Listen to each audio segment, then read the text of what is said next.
Welcome back to New Realities. I have another fantastic show with my fantastic co-host Suzanne Ross, all about what's coming up in the next couple of months in Sedona.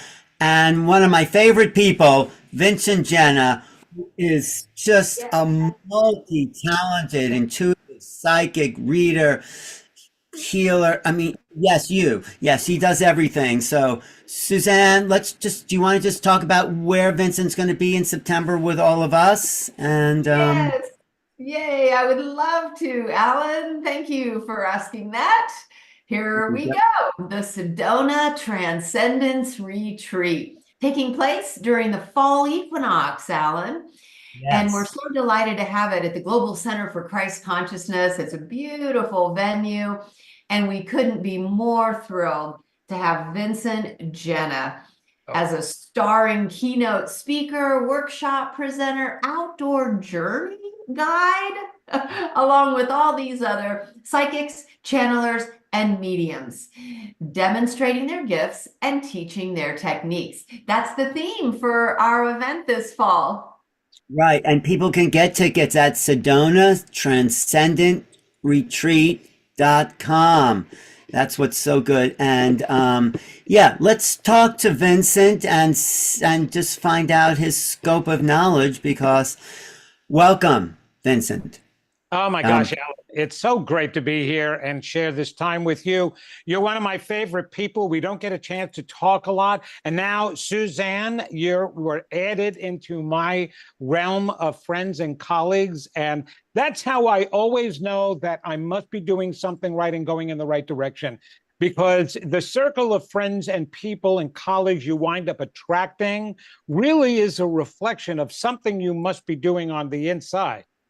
So I'm honored with, with you guys here. So thank you for validating me.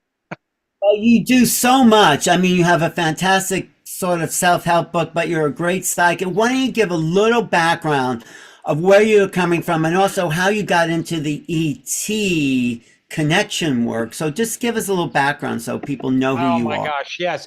Well, this started for me about 41 years ago because I wanted to help a friend and I didn't know how to help him. I was a professional singer, actor, and dancer back then, Alan. You know, I was in the movie Grease. I did a lot of musical theater, things like that. But I had no idea how to counsel, how to, other than, oh, okay, be a listener, be, you know, an active listener for somebody when they're having some problems.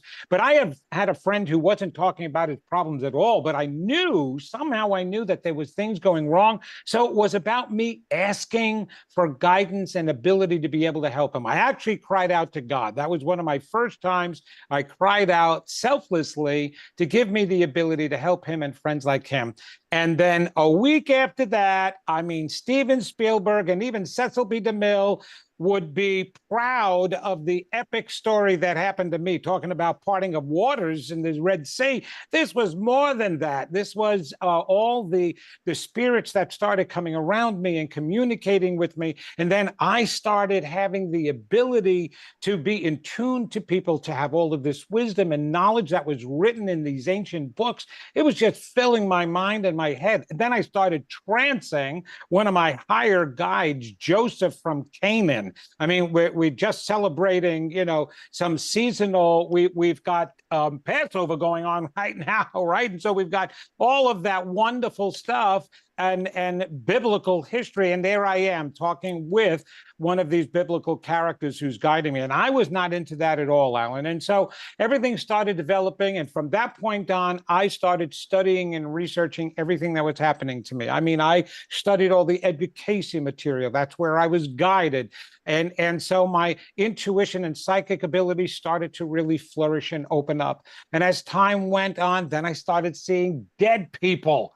And I was like, oh my God, this is crazy. What do I do with that? And so I realized that I'm supposed to use that as a tool as well to help others. And then I started talking with and communicating with animals because somebody asked me to communicate with a war dog that was being decommissioned and given over to the handler's parent because he was killed on his first mission with the dog in Afghanistan. So they were giving him, this was in the newspapers and everything.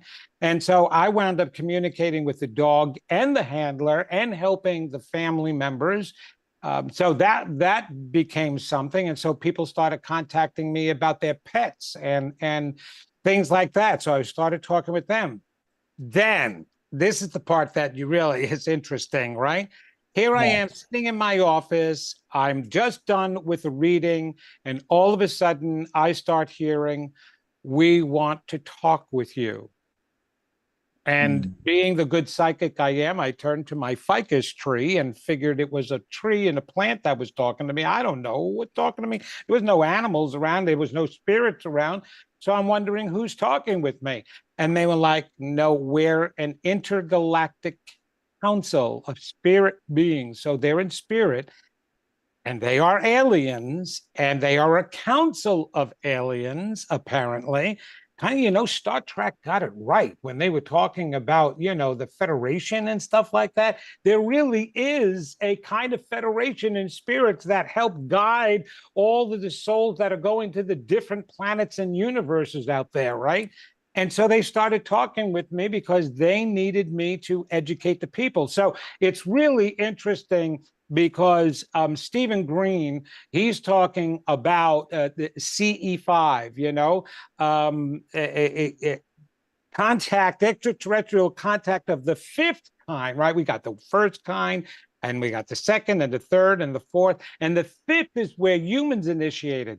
Well, I call it now is communication with extraterrestrials of the psychic kind, close encounters of the psychic kind, because that's the way I started to receive them, is psychically and telepathically. And actually, that's what they said, is that's how they're going to start communicating with those who are ready to hear. Ready to hear. That's not everybody. And just because maybe they think, some people out there think they're hearing, just like some people think they're psychic. Some people think they're good mediums. Some people think they're great singers too. Did you ever watch American Idol? And so I'm getting this information so that I can really educate people. And that's how that part all started. So I've been doing this for 41 years now, Alan and Suzanne. So of course, doors were opening because it was very important for me to do everything the right way. And so I studied.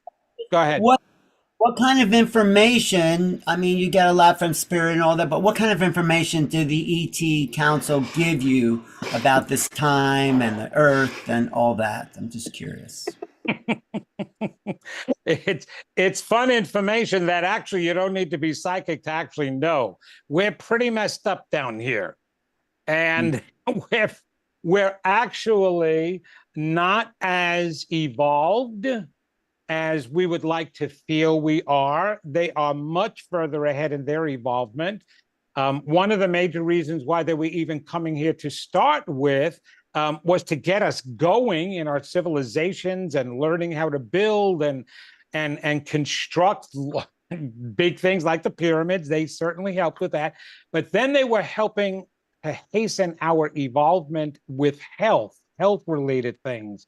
So, which is one of the reasons why they abducted us. So they were giving me information. It was one particular council member that would communicate with me most of the time and tell me that we are creating diseases and organisms that are attacking the human body and life faster than our bodies are capable of evolving to heal it and take care of it.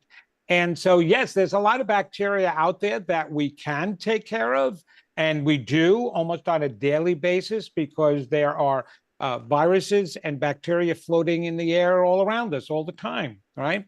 And so our bodies know, our immune system knows how to handle a lot of those bacteria that enter the body. But we are creating far greater diseases. And the coronavirus was one in particular that proved that our body wasn't capable of handling it or developing any kind of immunity towards it, right? And so they're trying to hasten that and quicken that before we wind up destroying the human seed. And that's what they're trying to preserve for us, because we have the right, and this is the crazy stuff, Alan. I really wish some teachers came down and said, okay, we're all done with you taking your time trying to evolve. We're going to evolve you all right now because you're taking way too long, okay? Let's get it going. You know, I just wish somebody would actually push that, but we actually have the right to do it slowly. I think it's happening. I think this acceleration of consciousness is happening. I think that's why Suzanne doing what she does. She's getting assistance in a big way. So, remember that purple book, Alan, that I talked about at my last event called the Bilgi Katabi? It's a big book, the universal knowledge book. And in there, these beings that this lady is channeling are saying that we were put on an accelerated evolution plan by the solar hierarchy starting in 1900. What do you think about that, Vincent? Well, here is the thing about that, which is great that you bring that up, that evolutionary plan, which is exactly what they're all trying to do. But it still tends to be information that we ourselves have to apply. So in other words, it's a fast track, like we were pushed into the doctoral program. But just as anybody who is in school, they can be receiving all the information that they want. But if they're not doing anything with it, it becomes nothing other than a giant big book of information and a library of information. And you are right, Alan, when you say that higher consciousness understanding is coming to us. Oh my gosh, we've got so many luminaries out there. It's unbelievable. However, just look at what's going on. You can always tell the progress of our evolvement by the external world, by you looking around us. You see how we're getting along, how illnesses are not overbearing us anymore, right? We're starting to get a good control of them. The planet itself winds up becoming in more harmony and is acting in that macro kind of sense of ecology, getting along, right? Everything is getting along with each other. But I'm not necessarily, and they are not seeing the results of that great information and book yet, which is now why they're coming down and they're going, okay, well, we can feed them all the information, but apparently they need the teachers right there. So they're coming along now, and more luminaries are coming out with this information, and people like you, Suzanne, and like you, Alan, are being inspired to put this out there even more so. But the luminaries are starting to sound different. Listen to them. You know, I'd like to say, yes, I'm part of the new luminary group, right? Where we're pushing a little harder than we were before. There's a lot of people out there that in the beginning, when we were first being introduced to this information, it was gently being introduced to us to open up new doors. There was a lot of warm fuzzies going on right now, right? And back then. And so now it seems to be a little shoulder shaking. Look at all the near-death experiences that people are having. That is not to just wake people up. That's to shake them by the shoulders because they had a plan that they weren't following. And so their soul is saying, hey, we got to get you on track. So we're going to make you die for 5 minutes. You go through an experience, and now you'll wake up when you come out on the other end, and maybe you'll get things going. So that's what's happening. It's a shaking of the shoulders because we need more of that now. How are you taking the show? What's your particular message to shake some shoulders, Vincent? Okay, well, I'm very loving and fun to start with, right? So I use, instead of a teaspoon of sugar, I use a gallon of honey because I'm about ready to open up those doors, right? So what I will do is I will gather you, and I will gather the people, and I will be able to let them know what's going on. And Suzanne, you'll experience this in my platform demonstrations, because when I get my spirits coming in to help people, they're pointing out issues that those people are dealing with on an individual basis that's getting in the way of their life. So I'm more like a tell it like it is psychic. So whatever they tell me and whatever I'm picking up, I get to tell them. I'll give you an example. I was speaking at the Association for Research Enlightenment with Mark Anthony and a couple of other people from there, from ARE. And I was doing readings, and I came to a woman right in the audience, and I looked her square in the face with, love in my heart. And I looked at her and I said, I'm being told to tell you that if you don't change your lifestyle now, you're going to die in 6 months. And there's a gasp in the audience. Oh, I can't believe he said that. And then I followed it up with, no, you've got all these wonderful things that are coming out for you and that are going to be happening. The only thing you're not doing is you have diabetes, don't you? You have stage 4 diabetes, and you're not taking care of yourself. Isn't that true? Yes. Well, some audience members were taken back by that, but her and her husband came up to me afterwards crying, thanking me, because he said, nobody, not even my own doctor, told me like that. And now I'm going to do, because I'm going to take this seriously. Thank you for really showing it to me. And I did that as a hospice social worker. Nobody wanted to tell the patients they were dying. I had to, because they had the right to know you're on hospice because you have a prognosis of dying within 6 months or less. It may be more, but and nobody told me. I can't believe nobody told. Thank you, because they wanted to get things done now, and I can work with them, right? So yes, I'm more tell it like it is, and we need it a little bit more now than ever. And that's the other reason why the extraterrestrials have come to me, because they trust that I'm going to put it out there. Will you stop making spider movies about aliens? You're scaring people and you're keeping them from having open communication themselves. We want to open this up to mainstream. It's real easy for us, spiritual minded people and metaphysical people and paranormal people to grasp onto this stuff, but we're still not the majority out there in the world. We want to be able to reach even more people who are hiding their experiences. Alan, you and I have talked about that. They don't want to come out. I mean, when I start talking about this, all of a sudden, the people that you would never expect to say anything will turn around and say, I had an experience too. And I'm like, yes, talk to me about it. Oh my gosh, you've been holding on to that your entire life. Because they're so frightened. And we have to normalize this stuff, because it is normal. And actually, quite honestly, I can't believe how magical and mystical everybody thinks aliens are. I'm like, holy cow, they're our next door neighbors. Look, our Californians are 3,000 miles away from me. I don't consider them strangers. Well, there may be some aliens living there, but they're real aliens from, down here on the planet, not up there in the cosmos. But they're just maybe several thousand more miles away, but in another dimension. But they are here with us, and they are neighbors, and they are brothers and sisters. And it's just crazy that we still have to get people to realize that and just accept it instead of thinking they're sci-fi. Oh my God. You know what I mean? And that's what I feel my role is. Normalize.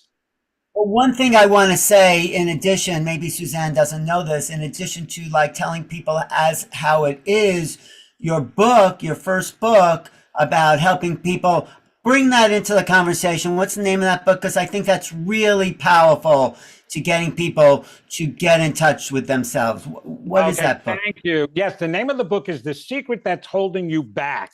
And the thing is, in here, look, I always happen to have a copy right by my camera. Look at that. So, and the whole reason why I wrote that is people truly, I studied psychology. That was the other thing I did. I got my degree, my BA in psychology, my master's in clinical social work. So I was a psychotherapist as well. I wanted to combine the two because I figured if I'm getting into the human mind and those deep, dark recesses of the human mind and psyche, I wanted to make sure I knew what I was doing, right?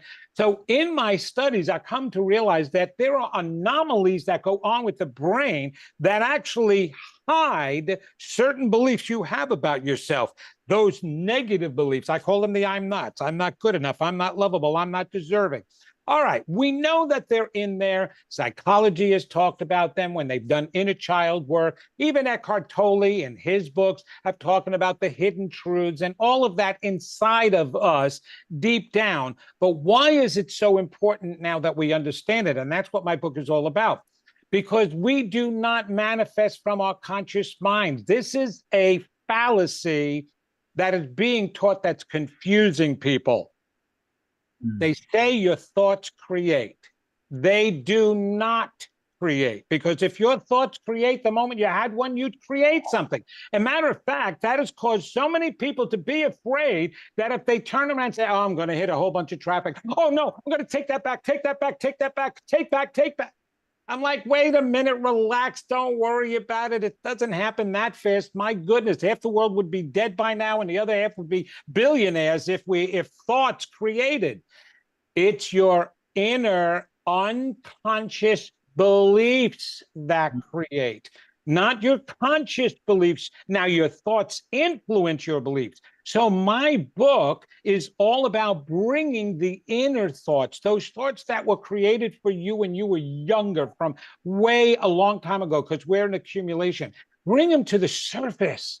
And once you see them at the surface and are not afraid of them, I'm not good enough, then the adult part of you can work with that. You reparent yourself. You've got to change that belief, because you're manifesting based on those beliefs, because that's where the law of attraction is connected, not to your conscious mind, but to your unconscious supermind, right down inside, deep down. You know, we always point down low. I still do that. It's way back there, even further. And so once you do that, then you can change the outcome of your life. And let me tell you something. People that have been reading this book have been having unbelievable, they're writing me these stories of how their lives completely transform overnight just from changing some of those, or even working on them. They don't even have to completely change, because it does take a while. I consider it kind of a life process we kind of set before ourselves, to constantly be working on evolving and self-improvement, right? We really want to believe, and we know there's 1,000,001 books out there that say you're wonderful, you're magnificent, you're divine, you're creative, you're all of this beautiful stuff. But unless you believe any of it, it does no good. It doesn't do anything. So my book is all about how to get to what you really believe in the first place, and then how to change it and keep it changed in the second place. I'm still working with little Vinny. Little Vinny wants to pop his head up. I was very abused physically, emotionally, sexually when I was a kid until I was 17 years old. So little Vinny has scars. And little Vinny, even though I teach this stuff, little Vinny from my past still wants to pop his head out and say, I'm not good enough. Oh, they're only being nice to you. That's why they're only inviting you. And I got to talk with little Vinny. And I get to control him. But most people don't hear their little voice, so they don't even know what to turn around and control. Well, can you make the connection, and Suzanne, jump in too, between people's own coming up against their own blocks and where humanity is coming up against their own blocks, you know? Oh, Alan, that is such an important and profound question, because we are a family here, and we were put on this earth together to experience unity. It's actually in I believe it's the 136th Psalm, is that God put us on the earth together to experience unity, to experience each other, which means that not only do we experience each other, but when we are together, we have a power together. We have a greater power, right? Where two or more gather, there shall I be. That's the whole point of that message. So when we come together in prayer, all of a sudden changes occur. But what happens if we come together in negativity? What happens if I'm feeling negative about myself, which is going to then influence my neighbor feeling negative about him or herself, because the way I talk with them, the way I interact with them, plus my negative energy is going to influence their energy. And so we wind up becoming an accumulation. What you see on this planet right now, and I am not Alan and Suzanne, I am not one of those warm, fuzzy, touchy-feely, if we all sing Kumbaya, everything is going to be better therapists. No. This is why I'm the tell it like it is therapist. We got to go beyond that right now, okay? Because when you look at the planet, you have got so many people with their negative energy, and it all stems, Alan, from that internal lack of self-love that they feel that they're denigrating, self-denigrating, they dislike themselves, and all of that internal stuff is getting externalized on their brothers and sisters. That's one of the defense mechanisms. Not only do I write it in my book, but Sigmund Freud talked about it. Projection. You project your own pains out onto somebody else, your own angers out onto somebody else. That's what you're seeing. They're seeing in the world today people vomiting their internal hurt feelings on each other and the world, okay? So yes, it accumulates. And it is affecting what we see globally, what's happening, right? All the bombing and all the shooting and all of this. And I don't know, it's happening every single day. But also the earth changes. That's the other thing we have to understand. We were told from the beginning when we were created as spiritual beings, and then all the physical universes were created, that we would have dominion over everything physical. What did that mean? We can control it? No, it meant we were going to influence it. We were going to affect it. And that's exactly what we're doing. Our negative energy is causing horrible earthquakes and storms and volcanic eruptions that were never erupting anymore. All of this stuff, tsunamis. And I'm not saying this to be Debbie Downer. I'm saying this to let people know the greatest thing. We have control over all of that. God is not thrusting, and there's no powerful source thrusting and throwing fire and brimstone at us. It's all coming from internal, and we can control it. And you know what, Suzanne? One of the reasons why I participate in your type of events is to help people understand that and gain the tools to be able to create their lives and transform them the way they want, because we can. And once we start doing that one by one, that's all it takes, one by one, then that happens to affect the other person, which affects the other person, which affects the other person. That's how we influence each other. Whenever you hear we can't change another person, don't listen to that. Don't listen to that, because whatever mood you're in, whatever you're going to say, and however you're going to treat another person, that's going to affect that person. And it can actually change somebody who is so negative into somebody positive. It has happened since the beginning of time, every day. Your luminaries back then, your spiritual teachers that walked the planet, and when they started speaking good things, they started by themselves and maybe with their partner, and then a couple of other people. And then other people wanted to join them because they were feeling the positiveness. They were feeling the strength. That's what we're going to even experience. And Suzanne, my outdoor journey at your retreat is all about everybody coming together and creating such a beam of love that they're going to get that validated. They're going to get that, drawn, because that's what our brothers and sisters out there also want to do. They want to validate what you're feeling, your good feelings, to let you know and empower you even more so, to let you know that's it, that's the answer, that's what you've got the tool. And Alan, that's the way we're meant to go, starting individually. It's all we can do. And then you start sharing that automatically with your attitude. People ask me all the time what my beliefs are, or they start conversations. I don't start them.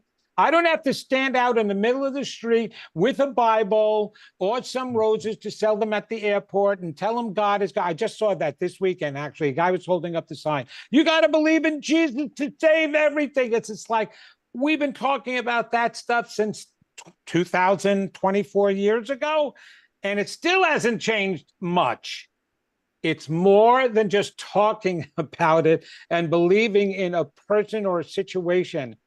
The book of Revelation actually is occurring. It's an internal awakening that's starting to start. So that consciousness that you were talking about, Alan, is right. That information is coming there. We can't be afraid of it. We have to allow it to arise within us, but it's kind of like it's being shaken. and starting to shake within us, because people are being drawn to this. They want a change, and this is how we change them. And so one at a time. And I'm going to keep teaching as much as I can, and keep wishing the best for people like the both of you that is getting this stuff out there into the world, right? Well, thank you for bringing up your outdoor journey, Vincent, because it sounds incredibly powerful. Sign me up. I want to go too. Especially here in the vortex of Sedona. It's going to be super amplified. Would you mind sharing with the audience what you're going to be teaching during your workshop? Oh, yes. Here is the thing. The last thing I want anybody to ever do with any of us psychics, and I'm going to speak for my colleague psychics and mediums, is to think that we're special. And that's the reason why we can do this work. In reality, yes, we're all special because we came in, we were created with certain abilities that are innate. They're part of our nature and intuition. The word psychic is just an expanded version of intuitive, okay? We all came in intuitive with a sense, with a knowing, with an ability to tap into guidance. And it's so important to me to open that up within people. Now, with the workshop I'm going to be doing is both teaching them psychic ability and mediumship ability. Those are two different abilities that they seem like that they do intermingle, because it's about opening the channel within us, but it's about opening it up and then really trusting what you're receiving. I never truly, until I was older, studied each individual, how to be a psychic. I read books about it, but I did more work on improving myself and then trusting what I was listening, seeing, hearing, knowing, feeling, smelling. I was trusting all of that. And because I saw how it worked with me and how it works with other psychics and mediums, I want everybody to get that understanding and sense, because that's going to be their greatest guidance. You know what? I'm not intentionally trying to cut off business to me, but you don't have to phone me.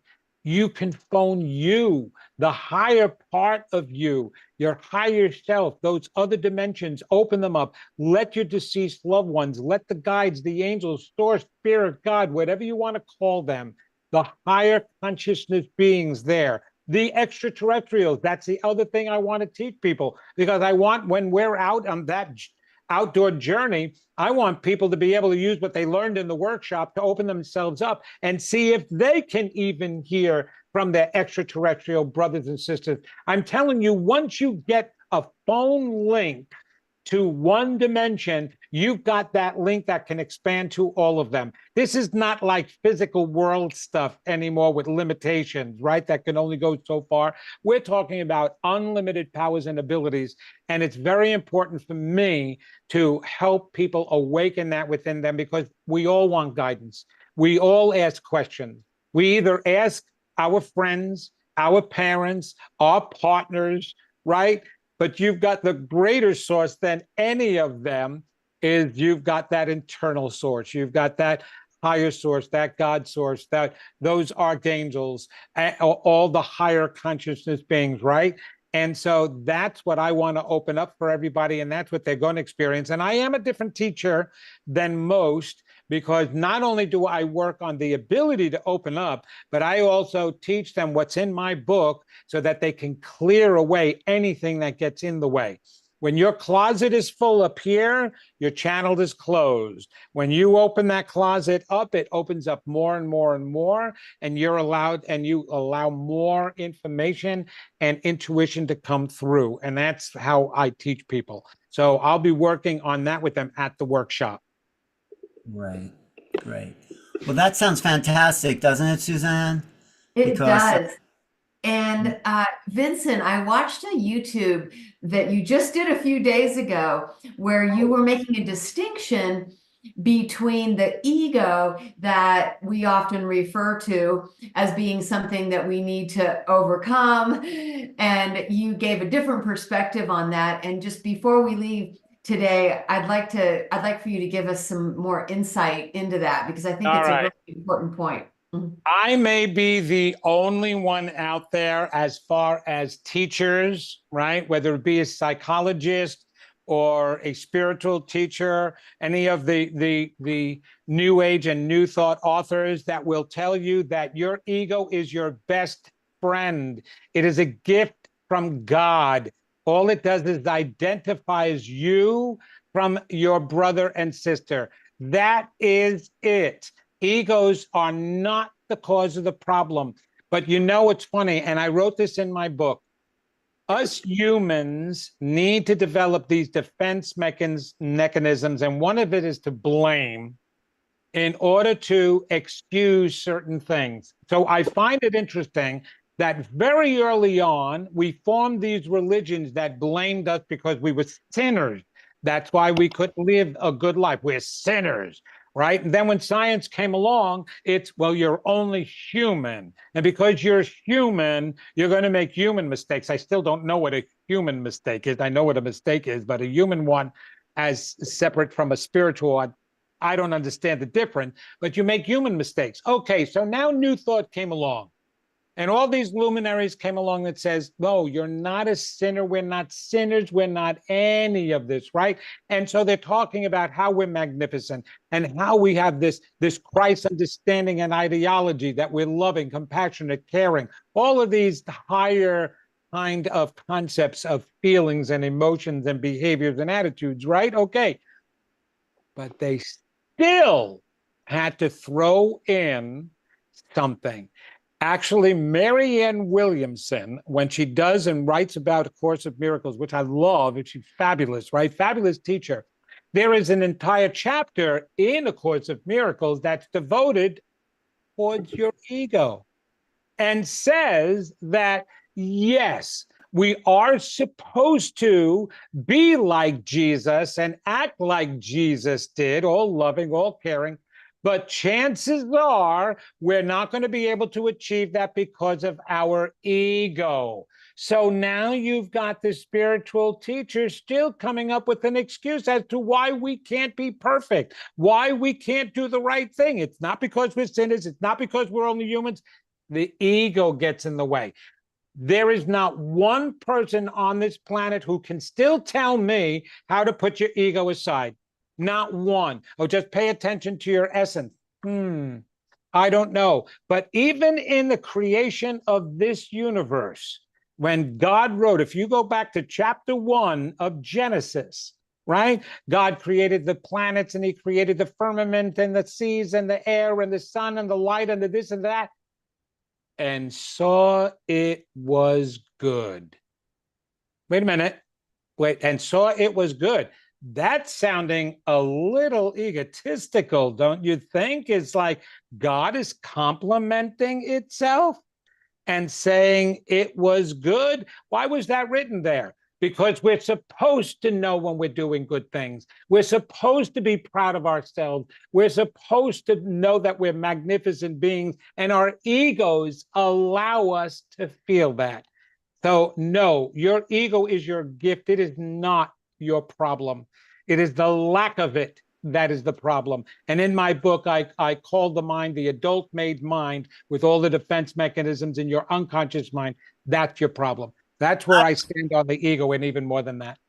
I totally agree. We have to have a sense of self, and it's just that there are altered egos or toxic egos that become self-involved, and that's where I think the ego got a bad name. But the idea of oneself is perfectly the reason why we incarnated in the first place, to understand. It is. I will say this. I will agree with every part of what you said until you said about the alter ego.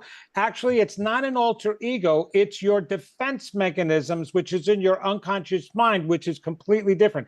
The ego is part of your conscious mind. And your conscious mind only accounts for 1 to 2% of your entire mind. That's crazy. It's actually 2 to 5%, if I'm it could be totally accurate. So that means 98 to 98.5% is complete unawareness. So your biggest problem is not in the conscious part of you, it's in the unconscious part of you. But you're right. I know that it's the terms. And believe me, psychologists and psychiatrists are the first ones that turn that. You will not find the word ego. In Latin, it means I. That's all it means. But used as an actual feature was not coined until Sigmund Freud. He is the one that then talked about the ego, and then from psychologists talking about enhancement of the ego, that's where we all got the misunderstanding as to what the ego is. And then the spiritual teachers took it from there. They used that. Okay, it's your ego getting in your way. You got to get rid of your ego. No, you got to get rid of negative self-beliefs. Well, it's not, it's also, you're not just your ego, that's your identity, and you need an identity. It's when you think that's all you are, if you think you're just your personality, that's can also be in it. But if you know that the personality is a vehicle for manifestation and experience, then you can also be the observer of your experience. That's my feeling. Where does narcissism like come into that? Oh, narcissism is a pure lack of ego, just so that you know. A narcissist believes, and this is where narcissism is completely misunderstood. A narcissist truly does not believe in themselves. They think that they are lower than low. So what happens is, in order for them to function, the brain helps to create a different set of beliefs about themselves. So if you think you're all the way down here, then in order to compensate and get you functioning, you need to get beliefs that are all the way up here. So you wind up forming these grandiose beliefs about yourself, but it stems from a person who has no self-esteem. If you listen to most narcissists, they use other people's words. Okay, I have a nephew actually, and he all he wanted was encyclopedias and dictionaries for Christmas presents and birthday presents. So he read all of those and then quoted from them in order to sound good, and even quoted from regular books with regular conversation, without crediting the author. He took it on as his own words. So what he did was take everybody else's ego in order to have one of his own. Listen to a narcissist from this point on to see what they do.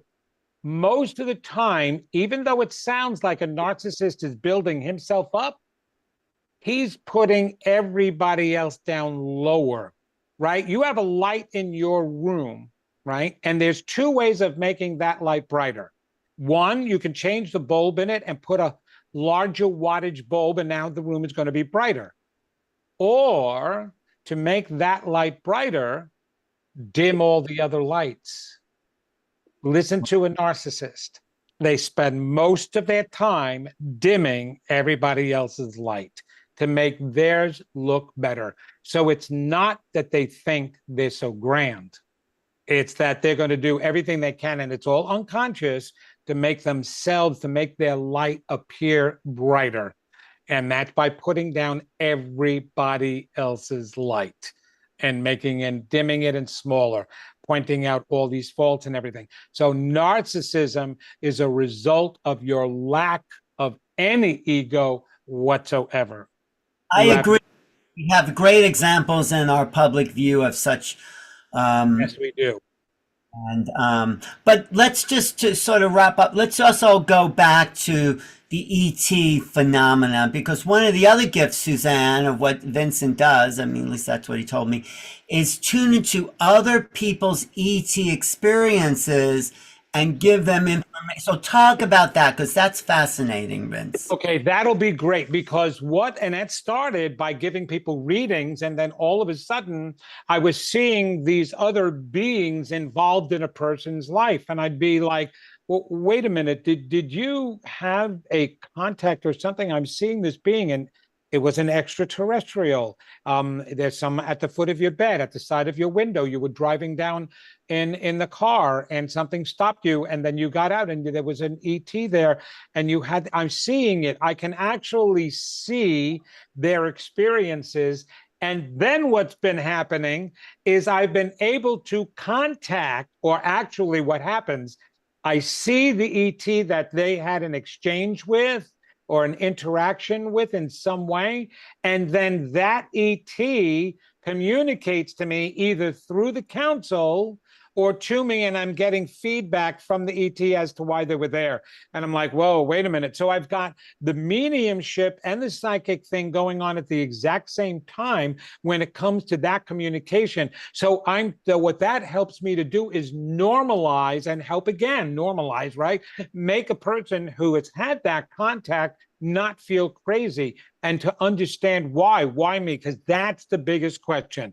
Why me? Why me? Why did I have that experience? Why are they coming to me? And there's several different answers for that I've been told. But that is I feel that's so good because it's been working now with others to be able to explain to them why they've had the experiences that they've had. And it's so much easier for that person to then accept that experience in their lives, rather than that standing out as a traumatic experience to them. Isn't that great, Suzanne? We could really do something. I want to have a session with Vincent because I've definitely had some experiences of missing time and some childhood memories and even my own father. And so yes. I would love to explore that further. Well, the funny thing is, Suzanne, you've already explored it, which is one of the reasons why you have these retreats and these conferences, because you're actually following the whole reason why you were contacted to start with, because you are educating.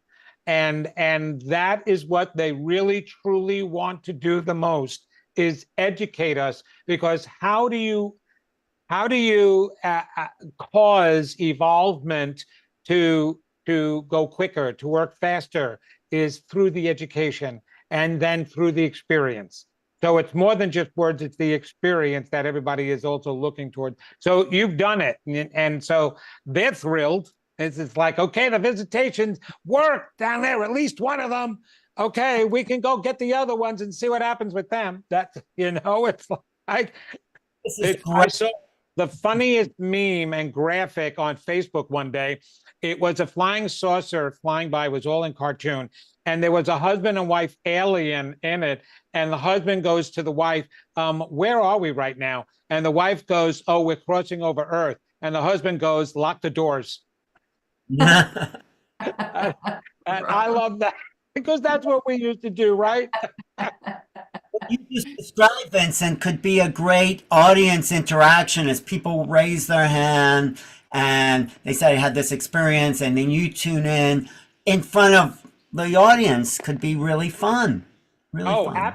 Absolutely. I mean, all of this, I tried to make entertain. That's the reason why I believe I was a professional singer, actor, and dancer and performer when I was younger, is because I use that in this. We're talking about heavy material here, right?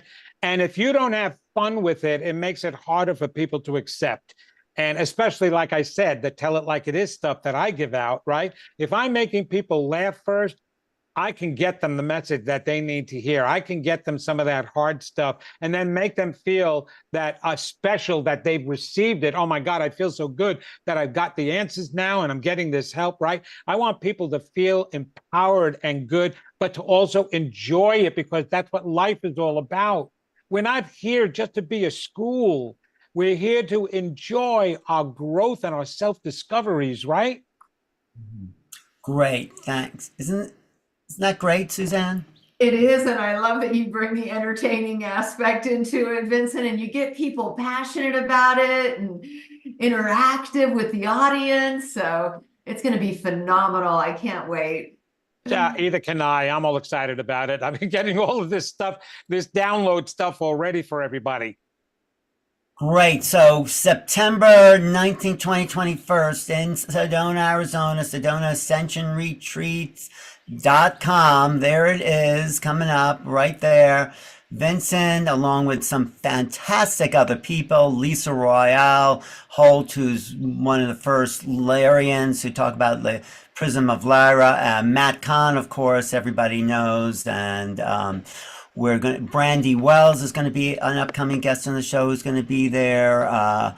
John Dumas is a great musician. Who else do you see here that you want to point out, Suzanne?